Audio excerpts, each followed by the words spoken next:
United আরব আমিরাটসে সফর করেছিলেন। ওইখানে দুবাইতে ওয়ার্ল্ড গভর্নমেন্ট সামিট প্রতি বছর হয়, তো ওয়ার্ল্ড গভর্নমেন্ট সামিটের উপলক্ষ করেই ওনার একদিন ব্যাপী প্রায় আমি বলবো যে প্রায় 1.5 দিন ব্যাপী একটা ট্যুর ছিল। সেই ট্যুরের মূল লক্ষ্যটা আসলে ছিল ওয়ার্ল্ড গভর্নমেন্ট সামিটে তো অবশ্যই ওনার মানে he was one of the major participant.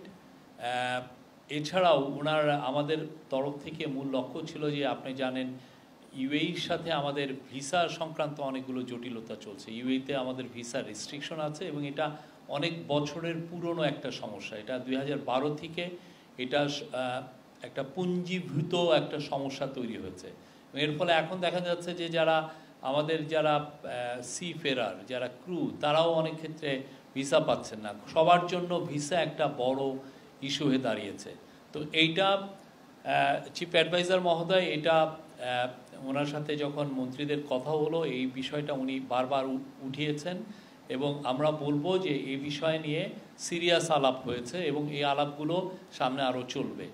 তো এই আলাপের পরিপ্রেক্ষিতে আমরা ওদের সাথে অনেকগুলো আলাপই করছি। ওদের সাথে আমাদের একটা ফ্রেশ একটা স্টার্ট করার আমরা চেষ্টা করছি এবং হচ্ছে এবং কম্প্রিহেন্সিভ ওদের সাথে আমাদের একটা ডায়ালগ হচ্ছে। আমরা চাচ্ছি যে ওদের সাথে আমাদের যে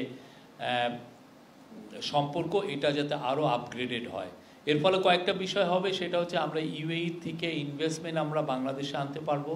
আর দ্বিতীয় হচ্ছে যে আমাদের ইউএইতে আমাদের এখনও যে ভিসা রেস্ট্রিকশন সেটা খুব দ্রুত হয়তো আমরা চাবো যে এটা দ্রুত এটা চলে যাক।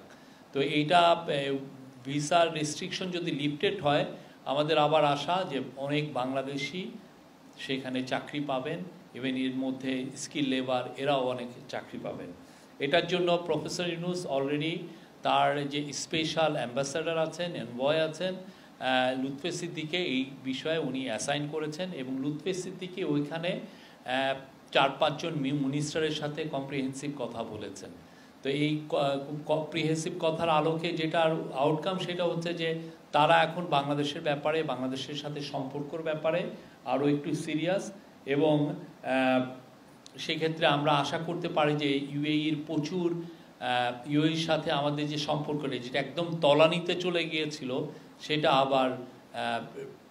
আবার সেই আরও একটু বেটার জায়গায় যাবে, যেখানে আমরা তাদের সাথে একটা আমাদের ট্রেড রিলেটেড কোঅপারেশন বা ইনভেস্টমেন্ট এবং সেক্ষেত্রে এবং আমাদের জনসম্পদ রপ্তানির ক্ষেত্রে নতুন দুয়ার উন্মোচিত হবে।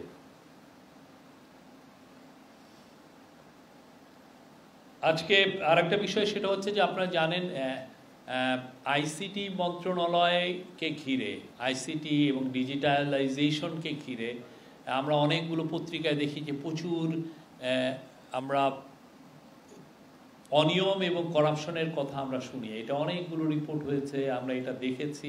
তো এই বিষয়ে প্রফেসর ইউনূস চাচ্ছিলেন যে এটা একটা শ্বেতপত্র যাতে হয়, এটা ইন্টারিম গভর্নমেন্টের একটা ডিসিশন, যাতে একটা শ্বেতপত্র তৈরি করার আমরা প্ল্যান নিচ্ছি এবং এই শ্বেতপত্র তৈরি করার জন্য একটা হাই পাওয়ার কমিটি আপনারা দেখবেন 1-2 দিনের মধ্যে এটা একটা হাই পাওয়ার কমিটি করার চিন্তাভাবনা আছে এবং এই কমিটিতে ওয়ার্ল্ডের সুনামধন্য ইকোনমিস্ট যারা আইসিটি নিয়ে কাজ করেন তাদেরকে ইনক্লুড করা হবে।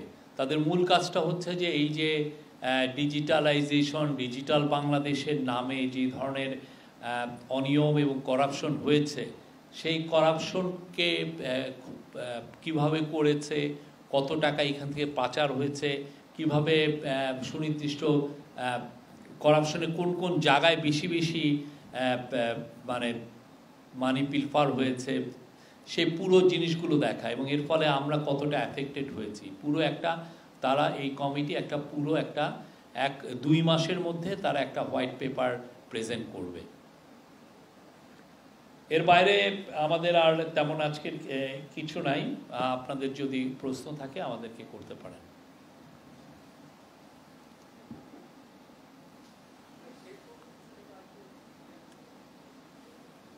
আপনারা জানেন যে প্রফেসর ইউনূস একটা পুরো যে এই গত রেজিমের সময় যে পরিমাণ চুরি হয়েছে, করাপশন হয়েছে, তার উপর একটা হোয়াইট পেপার কমিটি করে দিয়েছিলেন ডক্টর দেবপ্রিয়র নেতৃত্বে। তারা পুরো ইকোনমির সমস্ত খাতগুলোই দেখেছে।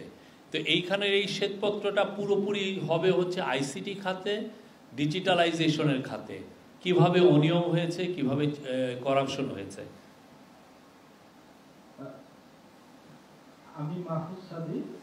আমি একটু বলি আপনাকে,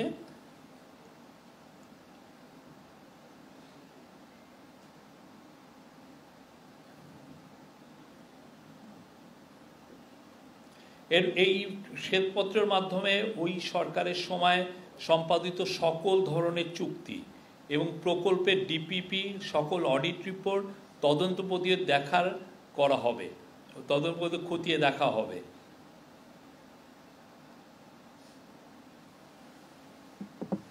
জি, আমার দেশ পলিটিক্যাল পার্টিগুলোর সাথে যে সর্বশেষ মত বিনিময় বা ডায়ালগ যেটা হলো, সেখানে বলা হয়েছে যে পরে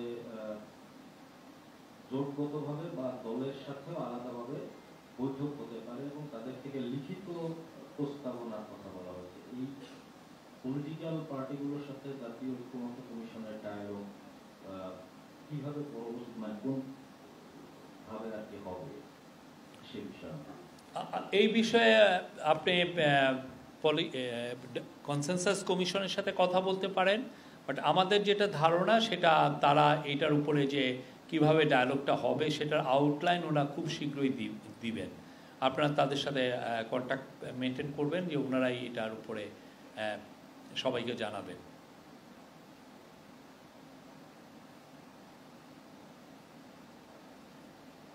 Any more question?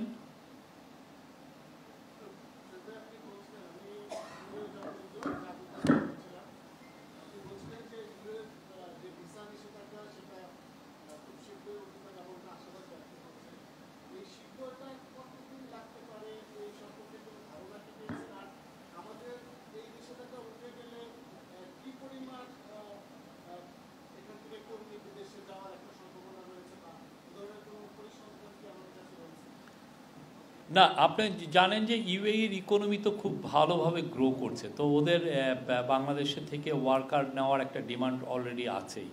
তো আমরা আশা করছি যে আমাদের সাথে যে টক্সগুলো ফ্রুটফুল হলে এটার দুয়ারটা খুলবে। বাট এখনও টক্সটা চলছে এবং আমি বলবো যে টক্সটা যেটা কথাবার্তা হচ্ছে এটা একটা পজিটিভ ডিরেকশনে আছে। এই জিনিসটা তো পুরোপুরি তলানিতে চলে গেছিলো, এইটা নিয়ে কোনো কথাই হতো না। এবং এই ক্ষেত্রে দেখা যাচ্ছে যে আমাদের যারা এসেনশিয়াল লোক যারা ওইখানে যায় তারা অনেক ক্ষেত্রে ভিসা পাচ্ছিলেন না। এই অবস্থা এতটা খারাপ পর্যায়ে চলে গেছিলো। আমরা সেই জায়গার থেকে রিটার্ন করেছি। তো আমরা আশা করছি যে এটা আমাদের আশা এটা তাড়াতাড়ি এটা উঠবে এবং অ্যাট দ্য সেম টাইম এটা উঠলে আমরা মনে করি যে ইউএইতে যেহেতু ওদের ইকোনমিক গ্রোথ হচ্ছে প্রচুর, there will be big demand for our workers.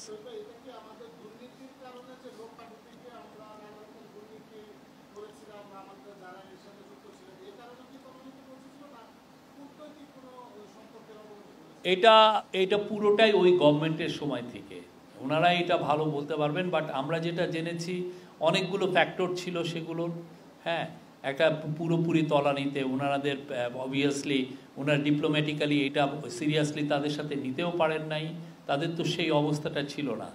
আপনি যদি একটা ডিক্টেটরশিপ চালান তখন হয় কি অন্য ধরনের মার্সির উপরে আপনার চলতে হয়, আপনাকে ইন্টারন্যাশনালি কেউ সম্মান করে না। তো ফলে এই বিষয় নিয়ে আপনাকে বাইরে যে আপনি সিরিয়াসলি কথা বলবেন সেই কথা বলার স্কোপটা তাদের ছিল না। অবশ্যই কিছু পর্যায়ের কেস ছিল, যেই ম্যান পাওয়ার যেভাবে পাঠানো হতো সেই সময় ওর মধ্যে অনেক ধরনের দুর্নীতি হয়েছে, ফলে ওদের এইগুলো নোটিশে এসছে এবং তারা সেই অনুযায়ী মুভ করেছে। কিন্তু কথা হচ্ছে যে এটা হলে আপনি তো আপনার তরফ থেকে তো আপনি তো সিরিয়াসলি মুভ নিয়ে এটাকে যাতে না হয়, আমাদের উপর যাতে রেস্ট্রিকশন না আসে সেই বিষয়ে তো আপনি মুভ নেবেন, আপনি তো এটা কাজ করবেন, এটা আপনার নৈতিক দায়িত্ব। কিন্তু কথা হচ্ছে যে তারা সেগুলো কিছুই পারেন নাই।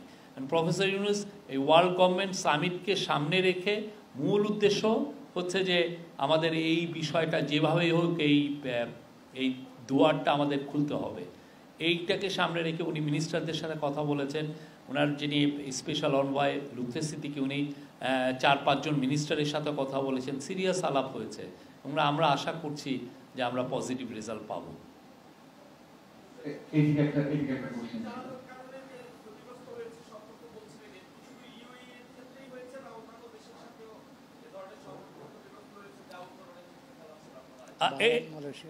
দেখেন না, আপনি মালয়েশিয়ার সাথে দেখেন, বাহরাইনের সাথে তো অনেক দিন বন্ধ, আপনারা দেখেন এগুলো তো অনেকগুলো হয়েছে।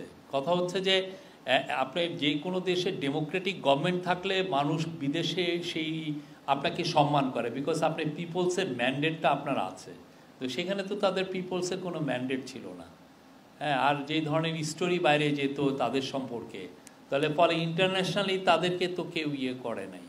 তা আমরা প্রফেসর ইউনূসের ফরেন পলিসির একটা মূল লক্ষ্য হচ্ছে যে গ্লোবালি আমাদের ইমেজটাকে বাড়ানো, সেই লক্ষ্যে কাজ করা হচ্ছে। এবং 4টা সফর উনি করেছেন। উনি ইউএন জেনারেল অ্যাসেম্বলিতে গিয়েছেন, উনি ড্যাভোসে গিয়েছেন, ওয়ার্ল্ড ইকোনমিক ফোরামে মিটিংয়ে, অ্যানুয়াল মিটিংয়ে গিয়েছেন, উনি বাকিতে COP29-এ গিয়েছেন, এবং উনি D8-এর মিশরে যে সামিটটা হলো কায়রোতেও সেখানে গিয়েছেন। প্রত্যেকটা মিটিংয়ের এই সামিটগুলোতে জয়নিংয়ের মূল লক্ষ্য হচ্ছে বাংলাদেশকে ইন্টারন্যাশনালি তুলে ধরা, যে না আমরা গ্লোবাল স্টেজে ফিরে এসেছি, বাংলাদেশ এখন তার আগের যে গৌরব সেটাকে ফিরে পেতে চাচ্ছে। এবং সেই অনুযায়ী দেখেন ওনাকে সব যেখানে গিয়েছেন উনি কিন্তু সব জায়গায় অসম্ভব সম্মান পেয়েছেন, এবং সবাই এসে নিজের থেকে এসে সবাই বলেছেন যে আমরা বাংলাদেশের সাথে আছি, বাংলাদেশের এই ডেমোক্রেসিক ট্রানজিশনকে তারা সমর্থন দিয়েছেন, বাংলাদেশের রিফর্মকে সমর্থন দিয়েছেন, এবং সবাই বলেছেন যে count us for any help, any assistant, any support. জি, এদিকে আপনি শ্বেতপত্রের কথা বলছিলেন, আর এছাড়াও আমরা দেখেছি যে বিগত সরকার আমলে তো আসলে সকল মিনিস্ট্রিগুলোরই দুর্নীতির একটা জর্জরিত অবস্থা ছিল। সেক্ষেত্রে আমরা বেশিরভাগ আমরা পেয়েছি বা জেনেছি ভূমি মন্ত্রণালয় বা হচ্ছে স্বাস্থ্য মন্ত্রণালয়, আরো অনেক মন্ত্রণালয় দুর্নীতিতে জর্জরিত ছিল। ওইগুলোর জন্য আলাদা কোনো পদক্ষেপ, কমিটি, এই ধরনের চিন্তা ভাবনা আছে না? সবগুলো ফ্র্যাগমেন্টেড ওয়েতে তো সেই রকম চিন্তা ভাবনা নাই, বাট আপনার যদি ডক্টর দেবপ্রিয়র নেতৃত্বে যেই মূল শ্বেতপত্র যেটা করা হয়েছে 400 পাতার, হ্যাঁ, dissection of A development narrative, ওইটা আপনি যদি দেখেন ওইখানে কিন্তু অনেক কিছুই টাচ করা হয়েছে। পুরো বাংলাদেশের প্রশাসন যন্ত্রে, বাংলাদেশের ডেভেলপমেন্ট স্পেন্ডিংয়ে, বাংলাদেশের প্রজেক্ট যেভাবে নেওয়া হয়, পুরো বিষয়গুলোতে সবগুলো নিয়েই ওনারা টাচ করেছেন। দেখেছেন যে কোথায় কোথায় দুর্নীতি হয়েছে, এবং দুর্নীতি হলে এই টাকাটা আসলে কোথায় গিয়েছে সেই জায়গাটা খুব ভালোভাবে স্পষ্টভাবে তারা জানিয়েছেন। তারা বলেছেন যে অন অ্যান এভারেজ প্রতি বছর $16 বিলিয়ন বাইরে চলে গেছে, ইন টোটাল $234 বিলিয়ন গিয়েছে। আমি সবাইকে বলবো, যারা আমরা সাংবাদিক আছি সবাইকে বলবো, এইটা কিন্তু অনলাইনে পাওয়া যাচ্ছে, এই 400 পাতার বইটা আপনারা পারলে পড়বেন, খুবই একটা মূল্যবান ডকুমেন্ট। এটা দেখলে আপনার একটা জিনিস ভালো, যে এটা গভর্নমেন্টের স্পেন্ডিংটা কিভাবে করে এবং কিভাবে চুরিটা কিভাবে হয়, হ্যাঁ, সেটার উপর আপনার খুব ভালো একটা ধারণা হবে। এটা খুবই ব্রিলিয়ান্ট একটা কাজ। ডক্টর দেবপ্রিয়কে সবার স্যালুট করা উচিত, উনি যে এই 3 মাসে যে এই সুন্দর একটা কাজ করেছেন।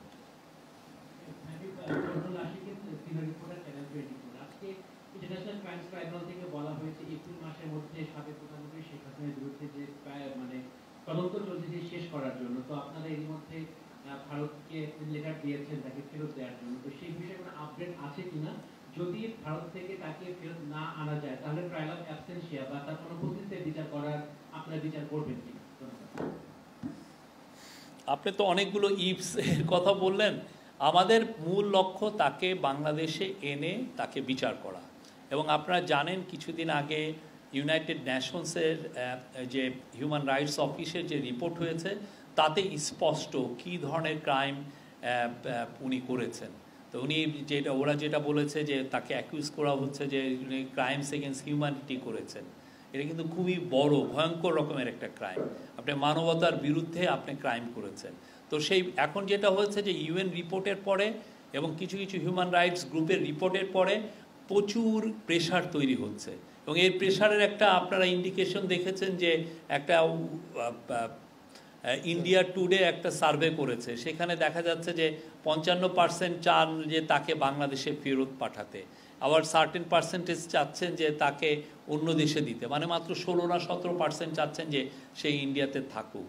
এখন তার যে ইমেজ, তার যে উনি যে 15-16 বছরে কি ব্রুটাল একটা ডিক্টেটরশিপ চালিয়েছেন, এটা কিন্তু পুরো স্পষ্টভাবে এসছে সেই 127 পাতার যে ইউএনের যে রিপোর্টটায়। আমার মনে হয় ইউএন রিপোর্টের পরে প্রেশারটা আরও হবে। আমরা তো আমাদের মতো এক্সট্রাডিশন চেয়ে তার ইন্ডিয়াকে জানিয়েছি, আমাদের প্রেশারটা অব্যাহত থাকবে এবং আমরা চাবো তাকে এনে সশরীরে হাজির করে তার ট্রায়ালটা হতে। বাংলাদেশের মানুষ তার ট্রায়ালটা দেখতে চায়, তাকে আইনের আওতায় আনাটা সবাই, এটা আমাদের একদম টপ প্রায়োরিটি এবং আমরা সেই লক্ষ্যে যতগুলো কাজ করা দরকার সবগুলো কাজ আমরা করছি। আমি Mohammad Jalal Hossain, senior reporter. Social media এখন আপনার বিভিন্ন গণমাধ্যমে দেখছি আমাদের তিনজন উপদেষ্টা পদত্যাগ করবে, এরকম একটা গুঞ্জন দেখছি। তো কেন ওনারা পদত্যাগ করবে বা আদৌ করবে কিনা এটা আপনার এই স্পেকুলেশন নিয়ে তো আসলে কমেন্ট করা ঠিক না, যদি এই কংক্রিট কিছু হয় আপনারা জানবেন।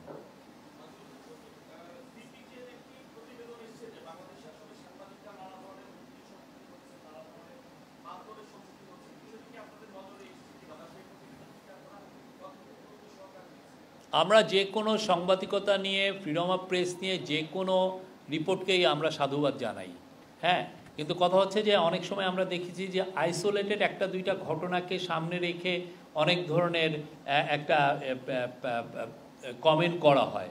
আমরা সিপিজিকে আহ্বান করব তারা যেন বাংলাদেশে এসে তারাই দেখে যায় যে বাংলাদেশে ফ্রিডম অফ প্রেসের অবস্থাটা কী।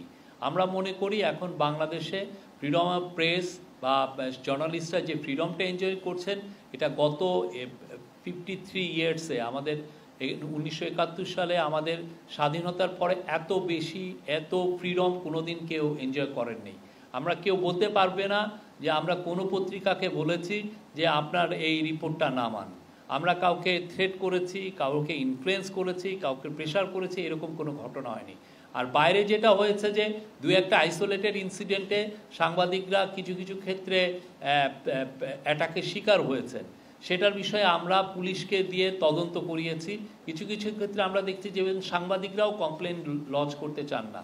আমাদেরকে একটা সাংবাদিকদের একটা প্রতিষ্ঠান আমাদেরকে কয়েকটা কেস বলেছিল, আমরা সাথে সাথে তাদেরকে জানিয়েছি, পুলিশকে জানিয়েছি যে এই কয়েকটা কেসের কথা হয়েছে এবং আমরা পুলিশ বলেছে যে সেক্ষেত্রে যখন তারা সাংবাদিকদের সাথে কথা বলেছে অনেক ক্ষেত্রে সাংবাদিকরাই কমপ্লেন লজ করেননি। আমরা চাই সাংবাদিকরা কোনো রকমের ইন্টিমিডেশন, কোনো রকমের থ্রেট, কোনো রকমের অ্যাটাক ছাড়া তারা নির্বিঘ্নে তাদের জার্নালিজম করবেন এবং তারা সব ধরনের রিপোর্ট করবেন। আমাদের এটা যদি আমাদের এগেনস্টে আসে মোস্ট ওয়েলকাম, যদি ক্রিটিক্যাল রিপোর্ট হয়। আমরা সবার ফ্রিডমে বিশ্বাসী। Thank you. Any other? হ্যাঁ, বিলাত বলেন।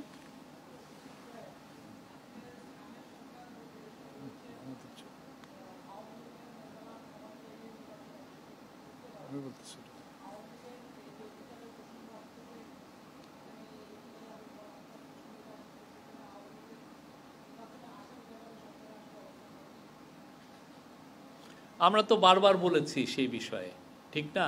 এটা বাংলাদেশের জনগণ এই বিষয়ে এটা ডিসিশন নেবেন। তবে আমাদের একটাই কথা, আওয়ামী লীগের যে সমস্ত লিডার, আওয়ামী লীগের যে সমস্ত অ্যাক্টিভিস্ট, আওয়ামী লীগের যেগুলো সাপোর্টার যারা এই জুলাই গণহত্যার সাথে জড়িত বা তারও আগে গুম খুনে যারা জড়িত, যারা যতগুলো ম্যাসাকারে জড়িত এবং যে ধরনের করাপশনে জড়িত, সবার বিচার হবে।